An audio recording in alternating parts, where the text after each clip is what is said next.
ಶಿವಪಾರ್ವತಿಯ ಸ್ವರೂಪದಲ್ಲಿರ್ತಕ್ಕಂತಹ ಚಂದ್ರಮ ತಾಯಿ ಅವತಾರದಂತೆ ಇರ್ತಕ್ಕಂತಹ ವೇದಿಕೆ ಮೇಲೆ ಆಶೀನರಾಗಿರ್ತಕ್ಕಂತಹ ಮಾತೋಶ್ರೀ ಮಹಾದೇವಿ ಅಮ್ಮನವರ ಶಿವಪಾರ್ವತಿಯ ಸ್ವರೂಪದಲ್ಲಿರ್ತಕ್ಕಂತಹ ಚಂದ್ರಮ ತಾಯಿ ಅವತಾರದಂತೆ ಇರ್ತಕ್ಕಂತಹ ವೇದಿಕೆ ಮೇಲೆ ಆಶೀನರಾಗಿರ್ತಕ್ಕಂತಹ ಮಾತೋಶ್ರೀ ಮಹಾದೇವಿ ಅಮ್ಮನವರ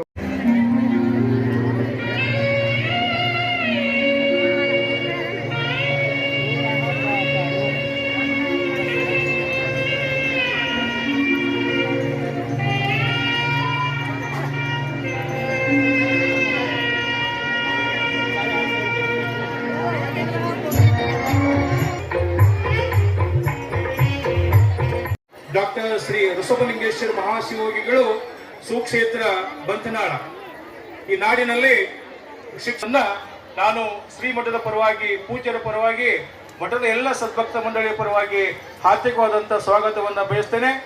ಅವರಿಗೆ ಪೂಜ್ಯರನ್ನ ಗೌರವಿಸಲಿಕ್ಕೆ ನಾನು ವಿನಂತಿಯನ್ನು ಮಾಡ್ತೇನೆ. ಉಕ್ಮನಾಳ್, ಕವಲಿಗೆ, ಹೊನ್ನುಟಿಗೆ, ಹಡಗಲಿ ಸರ್ವ ಸುತ್ತಮುತ್ತಲಿನ ಎಲ್ಲ ಸರ್ವಹಳ್ಳಿಯ ಭಕ್ತಾದಿಗಳನ್ನ, ಶ್ರೀಮಠದ ಸದ್ಭಕ್ತರನ್ನ, ಮಾತೆಯರನ್ನ, ಸಹೋದರರನ್ನ, ಮಾಧ್ಯಮದ ಸ್ನೇಹಿತರನ್ನ ಎಲ್ಲರನ್ನೂ ಕೂಡ ಧನ್ಯವಾದ. ಕಾರ್ಯಕ್ರಮದ ಮುಂದಿನ ಹಂತ ಈ ಸಮಾರಂಭದ ಆಗಿರ್ತಕ್ಕಂಥವರು ತಮ್ಮ ಜೀವನದಲ್ಲಿ ಒಳ್ಳೆಯ ಧರ್ಮದಿಂದ ನಡೆದುಕೊಂಡು ಆ ಭಗವಂತನಿಗೆ ಬೇಕಾಗಿ ಒಳ್ಳೆಯ ಹಾದಿಯಲ್ಲಿ ನಡೆದುಕೊಂಡು ಹೋದದ್ದೇ ಆದ್ರೆ ಅವರ ಜೀವನ ಸಾರ್ಥಕ ಆಗ್ತದೆ ಅಂತಕ್ಕಂಥದ್ದನ್ನು ಹೇಳ್ತಾರೆ. ಮಹಾತ್ಮರ ಆಶೀರ್ವಾದ, ಮಾರ್ಗದರ್ಶನ, ಸದ್ಗುರುಗಳ ಮಾರ್ಗದರ್ಶನ, ಗುರುವಿನಲ್ಲಿ ಭಕ್ತಿ, ಶ್ರದ್ಧೆ, ಅವರಲ್ಲಿ ಒಂದು ಸತಿಪತಿಗಳು ಒಂದಾಗಿ ಶಿವಭಕ್ತಿಯನ್ನ ಮಾಡೋದ್ರಿಂದ, ಶಿವ ಧ್ಯಾನ, ಶಿವಭಕ್ತಿ, ಗುರು ಭಕ್ತಿಯನ್ನು ಮಾಡುವುದರಿಂದ ಅವರ ಜೀವನ ಸಾರ್ಥಕವಾಗುತ್ತದೆ. ಮದುವೆ ಆಗೋಗಿಂತ ಹುಡುಗಿ ಸ್ವಲ್ಪ ಹೆಚ್ಚು ಕಮ್ಮಿ ಏನೋ ಆದ್ರೂ ಮದುವೆ ಆದ ನಂತರ ಅವಳು ತನ್ನ ಗೃಹಸ್ಥ ಆಶ್ರಮ ಧರ್ಮವನ್ನ ಸ್ವೀಕಾರ ಮಾಡಿದಾಗ ಅದೇ ಹಾದಿಯಲ್ಲಿ, ಧರ್ಮದ ಹಾದಿಯಲ್ಲಿ ನಡಬೇಕು. ಮದುವೆ ಆಗೋಕ್ಕಿಂತ ಪೂರ್ವದಲ್ಲಿ ಹುಡುಗ ಸ್ವಲ್ಪ ಏನೋ ಹೆಚ್ಚು ಕಡಿಮೆ ಆದ್ರೂ ಮದುವೆ ಆದ ನಂತರ ಗೃಹಸ್ಥಾಶ್ರಮ ಸ್ವೀಕಾರ ಮಾಡಿದ ನಂತರ ಆ ಧರ್ಮದ ಹಾದಿಯಲ್ಲಿ, ಗೃಹಸ್ಥಾಶ್ರಮದ ಧರ್ಮವನ್ನ ಅನುಸರಿಸಿಕೊಂಡು ನೋಡುವುದರಿಂದ ಅವರ ಜೀವನ ಸಾರ್ಥಕ ಆಗ್ತದೆ. ಅದಕ್ಕೆ ಹೇಳ್ತಾರಲ್ಲಿ, ಸತಿಪತಿಗಳೊಂದಾದ ಭಕ್ತಿ ಹಿತವಾಗಿಪ್ಪುದು ಶಿವಂಗೆ. ಆ ಭಗವಂತನಿಗೂ ಕೂಡ ಮೆಚ್ಚುವ ಹಾಗಿರ್ಬೇಕಾರ ಅಲ್ಲಿ ಹೊಂದಾಣಿಕೆ ಇರ್ಬೇಕಂತ. ಸತಿಪತಿಗಳಲ್ಲಿ ಹೊಂದಾಣಿಕೆ ಇಲ್ಲದೆ ಇದ್ದರೆ ಆ ಭಗವಂತನಿಗೂ ಬೇಕಾಗಿಲ್ಲ, ಯಾರಿಗೂ ಬೇಕಾಗಿಲ್ಲ ಅಂತ ಹೇಳ್ತಾರೆ. ಅದಕ್ಕೆ ಸತಿಪತಿಗಳು ಒಂದಾಗಿ ತಮ್ಮ ಜೀವನವನ್ನು ನಡೆಸಿಕೊಂಡು ಭಗವಂತನ ಮೇಲೆ ಭಕ್ತಿಯನ್ನು ಮಾಡಿ ಗುರುಗಳ, ಮಹಾತ್ಮರ ಆಶೀರ್ವಾದದ ಮಾರ್ಗದರ್ಶನದ ಮುಖಾಂತರ ಅವರ ನಡೆದರೆ ತಮ್ಮ ಜೀವನ ಪಾವನ ಆಗ್ತದೆ ಅಂತಕ್ಕಂಥದನ್ನ ಹೇಳ್ತಾರೆ. ಈ ಗೃಹಸ್ಥ ಆಶ್ರಮಿಗಳಾಗಿರ್ತಕ್ಕಂಥವ್ರು ಎಲ್ಲರಿಗೂ ಏನ್ ಹೇಳ್ತಾರೆ, ಈ ಶರಣರ ಕಣ್ಣಿಗೆ ಶೃಂಗಾರ, ಗುರು ಹಿರಿಯರ ನೋಡುವುದಂತ. ಕಣ್ಣಿಗೆ ಶೃಂಗಾರ, ಕಣ್ಣುಗಳಿಗೆ ಏನು ಶೃಂಗಾರ ಅಂದ್ರೆ ಮಹಾತ್ಮರನ್ನ, ಗುರುಗಳನ್ನ, ಸಂತರನ್ನ, ಭಗವಂತನನ್ನ, ದೇವರ ದರ್ಶನ ಮಾಡುವುದೇ ಶೃಂಗಾರ ಕಣ್ಣುಗಳಿಗೆ. ಕರ್ಣಕ್ಕೆ ಶೃಂಗಾರ ಪುರಾತನರ ಸಂಗೀತಗಳ ಕೇಳೋದು ಅಂತ. ಆ ಕರ್ಣಗಳಿಗೆ ಏನು ಶೃಂಗಾರ ಅಂತಂದ್ರ ಆ ಮಹಾತ್ಮರ ಶರಣರ ನುಡಿಗಳನ್ನ ಕೇಳುವುದನ್ನ ಕರ್ಣಗಳಿಗೆ. ಆ ಕಿವಿಗಳಿಗೆ ಏನು ಶೃಂಗಾರ ಅಂತಂದ್ರ ಮಹಾತ್ಮರ ಪ್ರವಚನ, ಪುಣ್ಯ ಕಥೆಗಳನ್ನ, ಒಳ್ಳೆಯ ಒಂದು ಮಾತುಗಳನ್ನ, ಮಹಾತ್ಮರ ನುಡಿಗಳನ್ನ, ಆಶೀರ್ವಚನಗಳನ್ನು ಕೇಳುವುದೇ ಕರ್ಣಕ್ಕೆ ಶೃಂಗಾರ ಅಂತ ಹೇಳ್ತಾರೆ. ಕಿವಿಗಳಿಗೆ ಶೃಂಗಾರ. ಕರಕ್ಕೆ ಶೃಂಗಾರ ಸತ್ಪಾತ್ರಕ್ಕೆ ಕೂಡು ಅಂತ ಹೇಳ್ತಾರೆ. ಕರಗಳಂದ್ರ ಕೈಗಳಿಗೆ ಏನು ಶೃಂಗಾರ ಅಂತಂದ್ರ ದಾನ ಧರ್ಮಗಳನ್ನ ಮಾಡುವುದು ಕೈಗಳಿಗೆ ಶೃಂಗಾರ ಅಂತ. ಒಳ್ಳೆಯ ಕೆಲಸಗಳನ್ನ, ಪುಣ್ಯ ಕೆಲಸಗಳನ್ನ, ದಾನ ಧರ್ಮಗಳನ್ನ ಈ ಮಾಡುವುದರಿಂದ ಕೈಗಳಿಗೆ ಶೃಂಗಾರ ಅಂತಕ್ಕಂಥ ಮಾತನ್ನ ಇಲ್ಲಿ ಅಕ್ಕ ಮಹಾದೇವರು ಹೇಳ್ತಾರೆ. ವಚನಕ್ಕೆ ಶೃಂಗಾರ ಸತ್ಯವ ನುಡಿಯುವುದು. ಇಲ್ಲಿ ಮಾತಾಡಿದರೆ ಒಳ್ಳೆ ಮಾತುಗಳು. ಸತ್ಯ, ಎಲ್ಲಿ ಸತ್ಯವಿರುತ್ತದೆ ಅಲ್ಲಿ ಶಿವ ಇರುತ್ತಾನೆ, ಎಲ್ಲಿ ಶಿವನಿದ್ದಾನೆ ಅಲ್ಲಿ ಸುಂದರ. ಸತ್ಯಂ ಶಿವಂ ಸುಂದರಂ ಎನ್ನುವಂತೆ ಸತ್ಯವೇ ಪರಮಾತ್ಮ, ಎಲ್ಲಿ ಸತ್ಯವಿರುತ್ತದೆ ಅಲ್ಲೇ ಭಗವಂತನ ಸನ್ನಿಧಾನ ವಾಸ ಇರುತ್ತದೆ. ಅದಕ್ಕೆ ಸತ್ಯವ ನುಡಿಯುವುದೇ ವಚನಕ್ಕೆ ಶೃಂಗಾರ. ಒಳ್ಳೆ ಮಾತುಗಳನ್ನು ಮಾತಾಡುವುದು. ಸತ್ಯ ಅಂದ್ರೆ ಒಳ್ಳೆ ಮಾತುಗಳು, ಭಗವಂತನ ನಾಮಸ್ಮರಣೆಯನ್ನು ಬಂತು ಈ ರೀತಿಯಾಗಿ ಸತ್ಯವನ್ನು ಮಾಡೋದಂದ್ರ ವಚನಕ್ಕೆ ಶೃಂಗಾರ ಅಂತ ಹೇಳ್ತಾರೆ. ಜೀವಿಸುವ ಜೀವಕ್ಕೆ ಶೃಂಗಾರ ಘನ ಬೆಳಪ.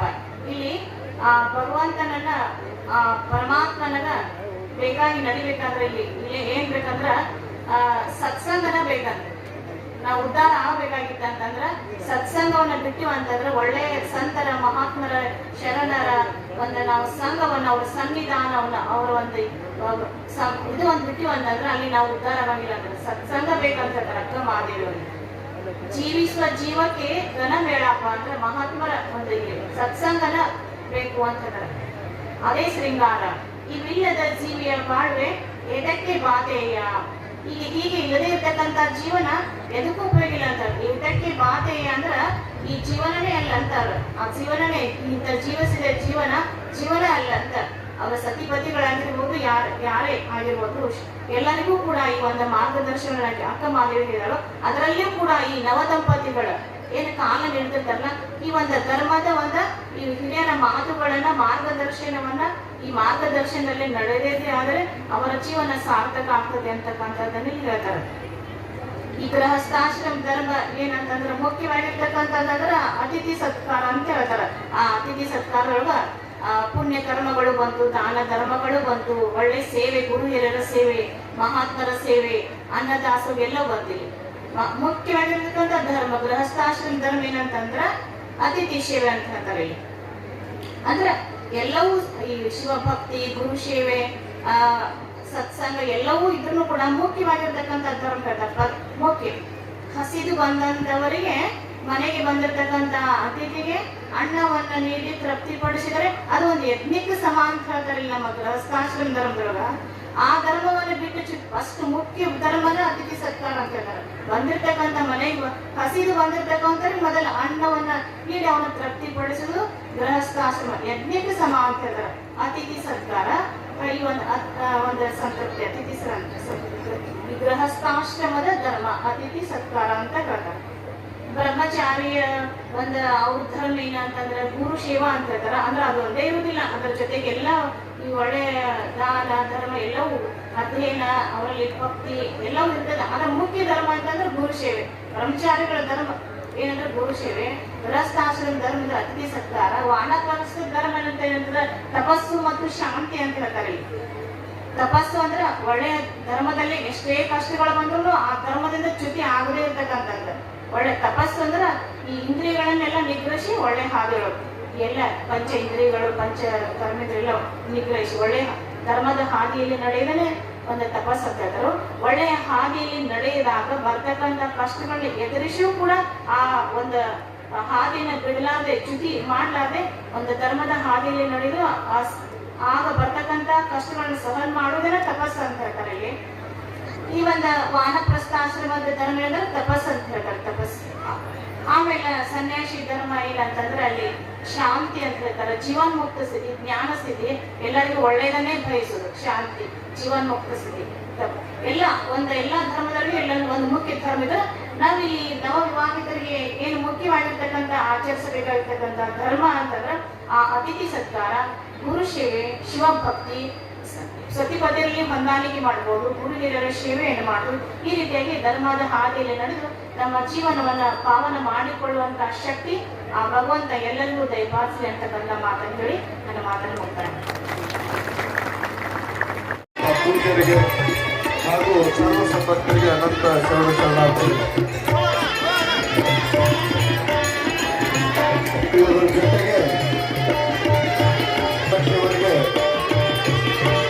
ಕ್ರಿಯೇಟಿವ್ ಬ್ಯಾಂಕಿಂಗ್ ಅಕಾಡೆಮಿ ಮತ್ತು ಪ್ರಾಥಮಿಕ ಶಾಲಾ ಸಂಸ್ಥೆನ ಶಿಬಿರಕ್ಕೆ ಮಕ್ಕಳ ಆವರಣದಲ್ಲಿ ಜರುಗ್ತಾ ಇದೆ. ಅದಕ್ಕೆ ಬಂದಂತ